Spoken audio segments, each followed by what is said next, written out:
तो इसके बाद हम यूपीवीसीएस प्रीलिम्स का 2022 का जो प्रश्न पत्र है जिसमें कि पॉलिटी के पूछे गए थे प्रश्न, तो उसको हम वन बाय वन देख लेते हैं। तो इसमें ये एक तो ये देखेंगे कि नंबर ऑफ क्वेश्चंस पॉलिटी से कितने पूछे गए और फिर कौन कौन सा एरिया टचअप किया गया है 2022 के प्रश्न पत्र में। ठीक है, तो इसमें सबसे पहला जो प्रश्न पूछा गया कि संविधान की मूल संरचना की अवधारणा सर्वोच्च न्यायालय द्वारा किस वाद में प्रतिपादित की गई। देखिए बहुत ही इंपॉर्टेंट क्वेश्चन है ये और कई बार परीक्षा में पूछा गया है। इससे रिलेटेड और भी फैक्ट को कई बार मतलब इधर उधर से अलग तरीके से पूछा गया, या फिर ये पूछा गया कि केशवानंद भारती बनाम केरल राज्य में सुप्रीम कोर्ट ने किस महत्वपूर्ण चीज़ को संविधान में ऐड किया जिससे संसद की शक्ति को थोड़ा सा मतलब एक लगाम लगाई है। तो वो फंडामेंटल जो एक बेसिक स्ट्रक्चर का कॉन्सेप्ट दिया है सुप्रीम कोर्ट ने। अब बेसिक स्ट्रक्चर क्या होता है, तो वो अलग अलग वाद हैं, उसमें सुप्रीम कोर्ट ने अलग अलग चीज़ें दे रखी हैं। उसकी एक लिस्टिंग मैं अपने टेलीग्राम चैनल पे शेयर करूँगा कि जिसमें डिफरेंट डिफरेंट टाइप के वाद से कौन कौन सी चीज़ें सुप्रीम कोर्ट ने बताई हैं कि ये कॉन्स्टिट्यूशन में बेसिक स्ट्रक्चर का पार्ट है।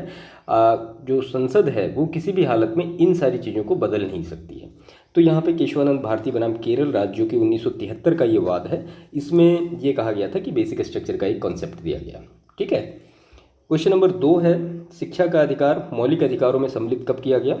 तो ये किया गया 86वें संविधान संशोधन अधिनियम 2002 के थ्रू। देखिए ये सब प्रश्न बहुत ही महत्वपूर्ण है और ये समझिए आपकी एवरग्रीन प्रश्न है, लगभग हर जगह पूछे जाने वाले ही प्रश्न हैं ये।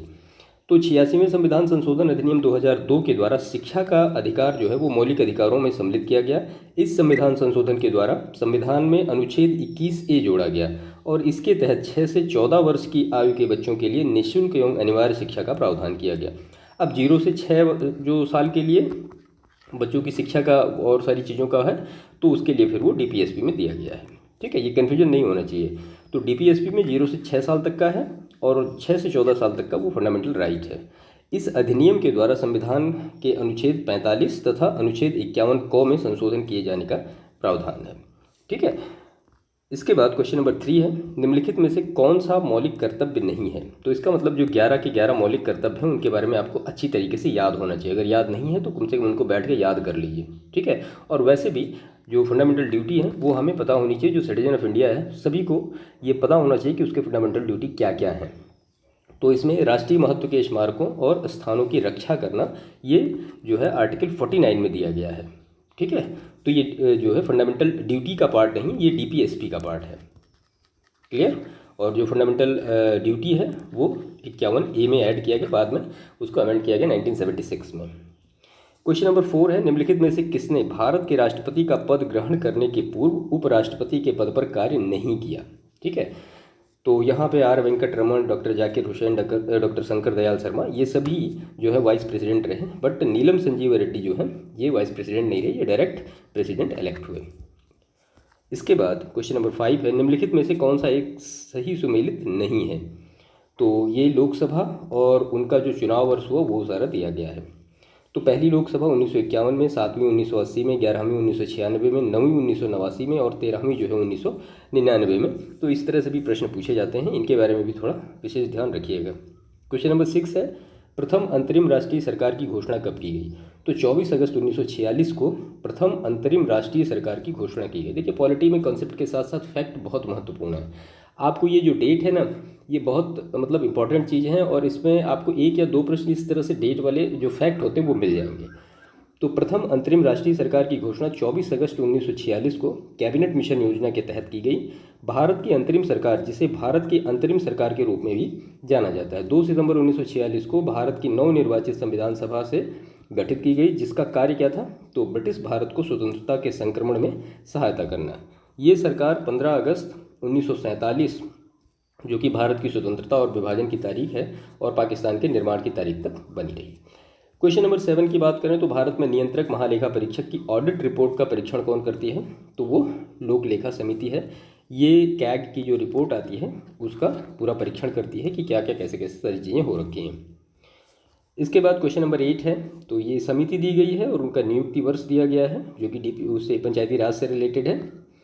तो यहाँ पे ये सारी चीज़ें करेक्टली मैच हैं। बलवंत राय मेहता समिति जो थी वो 1957, अशोक मेहता समिति जो थी 1977, LM सिंघवी समिति जो थी 1986 और PK शुंगन समिति जो थी वो 1988। ठीक है, इसके बाद क्वेश्चन नंबर 9 है तो भारत में संसद द्वारा panchayat extension to scheduled areas कानून कब पारित किया गया? तो वो किया गया 1996 में, जिसको पेसा एक्ट कहते हैं। ठीक है, पेसा एक्ट जो है वो 1996 में पारित किया गया। क्वेश्चन नंबर 10 है अभिकथन। तो 73वां संविधान संशोधन भारत के स्थानीय शासन के इतिहास में एक आधार स्तंभ के रूप में माना जाता है। कारण दिया गया है इसका कि 73वें संविधान संशोधन ने पंचायत को अति अपेक्षित संवैधानिक दर्जा प्रदान किया। अब इसमें से आपको ये बताना कि कौन सा सही है या आपस में एक दूसरे को एक्सप्लेन कर रहे हैं कि नहीं। तो ये दोनों ही चीज़ें सही हैं और आपस में एक दूसरे को एक्सप्लेन कर रही हैं। इसके बारे में डिटेल देखते हैं। तो 73वां संविधान संशोधन 73वां संविधान संशोधन भारत के स्थानीय शासन के इतिहास में एक आधार स्तंभ के रूप में माना जाता है, क्योंकि 73वें संविधान संशोधन अधिनियम 1992 द्वारा संविधान में भाग 9 के तहत पंचायतों को संवैधानिक दर्जा प्रदान किया गया।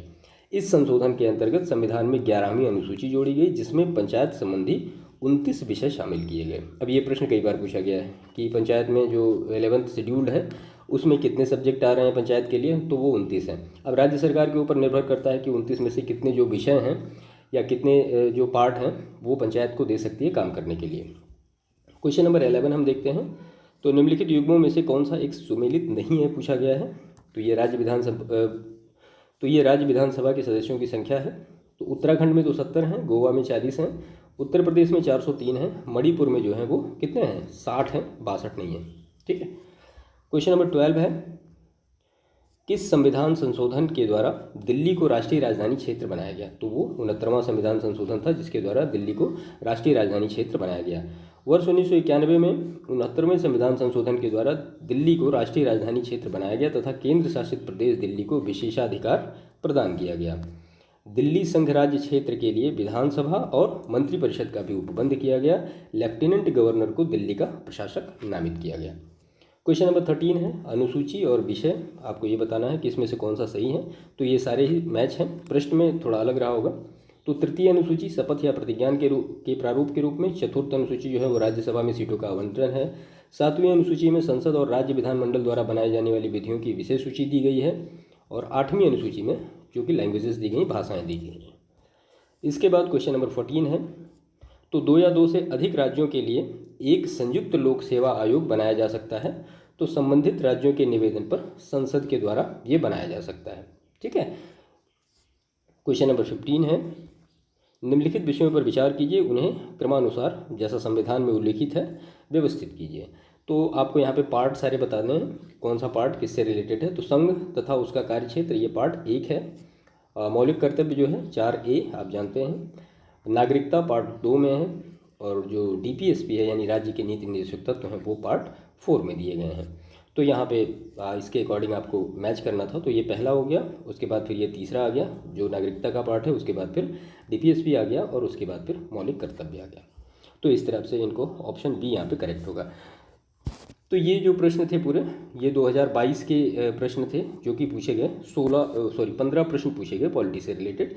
किस किस एरिया से पूछे गए, किस किस टॉपिक से पूछे गए, वो भी सारे आपने यहाँ पे देखे। ठीक है।